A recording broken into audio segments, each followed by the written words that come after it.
नमस्कार दोस्तों, स्वागत है आपका हमारे चैनल सचिन राय शो में। दोस्तों, अगर आपको ऐसा लगता है कि आपके वक्त सही नहीं चल रहा है, आपका हालात ख़राब है, दोस्तों ये वीडियो पूरा अंत तक देखिएगा। आपके हालात बदल जाएंगे, आपकी ज़िंदगी बदल जाएगी।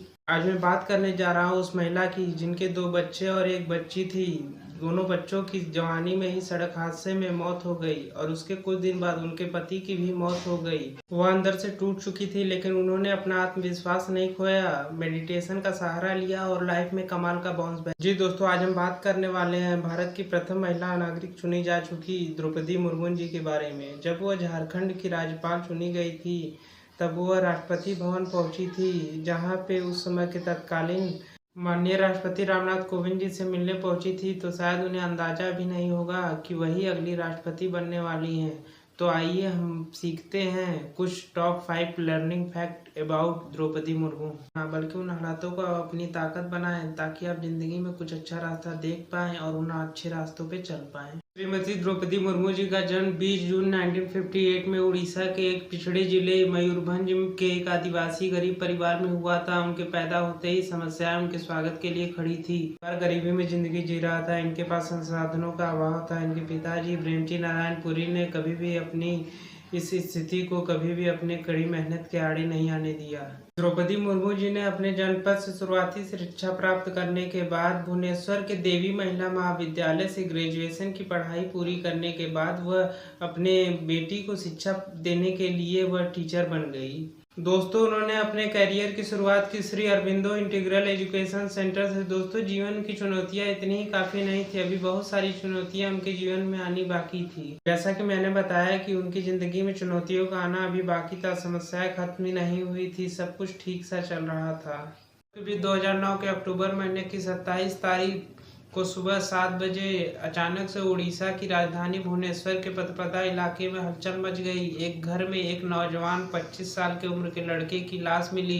अस्पताल घर वाले लेकर के गए इस उम्मीद में कि शायद कोई चमत्कार हो, लेकिन डॉक्टर्स ने कहा जान जा चुकी है। लड़का कोई और नहीं, श्रीमती द्रौपदी मुर्मू जी के बेटे लक्ष्मण मुर्मू, जो शाम को अपने दोस्तों के साथ कहीं गए थे और रात को ऑटो से वापस लौटे। उनका स्वास्थ्य सही नहीं था, वो सोए और सुबह तक उनकी जान चली गई।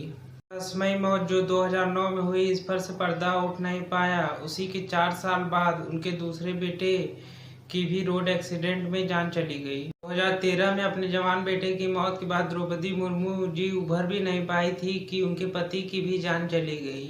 द्रौपदी मुर्मू जी के पति 2014 में ही दुनिया छोड़कर चले गए। श्याम चरण मुर्मू जी को कहा जाता है कि उनकी हार्ट अटैक से मृत्यु हुई। उनको भी अस्पताल ले जाया गया, परंतु डॉक्टर ने कहा कि इनकी जान जा चुकी है। रामचरण मुर्मू जी बैंक में जॉब करते थे। अब द्रौपदी मुर्मू जी की फैमिली में उनकी बेटी इतिश्री मुर्मू जी बैंक में जॉब करती हैं, जिनकी ज़िंदगी में इतना सब कुछ इतने जल्दी इतने कम समय का अंतराल में हो गया था कि इन्होंने अध्यात्म का सहारा लिया। वह राजस्थान के माउंट आबू ब्रह्म कुमारी संस्थान में जाने लगी, मेडिटेशन करने लगी, योग करने लगी, ध्यान करने लगी कई दिनों तक, और वहाँ उन्होंने राजयोग भी सीखा।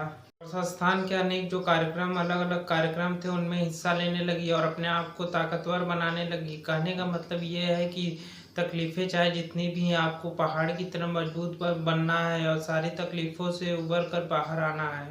तीसरी बात ये, द्रौपदी मुर्मू जी की लाइफ हमें ये सिखाती है कि लाइफ में आप ईमानदार रहें, अपने पैशन को फॉलो करते रहें, कड़ी मेहनत करते रहें। एक न एक दिन आपको जो चाहिए वो आप अचीव ज़रूर कर लेंगे। कहा जाता है कि महिलाओं के लिए पॉलिटिक्स में जाना बड़ा ही कठिन होता है, बड़ा सफ़र बड़ा ही कठिन मुश्किल होता है, और उनका राजनीति में अपना स्थान बनाना बड़ा ही मुश्किल होता है। पत्थरों से भरे रास्ते होते हैं, और द्रौपदी मुर्मू जी आज जहां पहुंच चुकी हैं, पूरी दुनिया उन्हें जानती है, क्योंकि उन्होंने तमाम संघर्षों का सामना किया है। शुरुआती दौर में अपने राजनीतिक कैरियर की शुरुआत उन्होंने बीजेपी के साथ की थी। दोस्तों, वीडियो अच्छा लगा हो तो लाइक करें, सब्सक्राइब करें और कमेंट करें। तो सुझाव देना ना भूलें।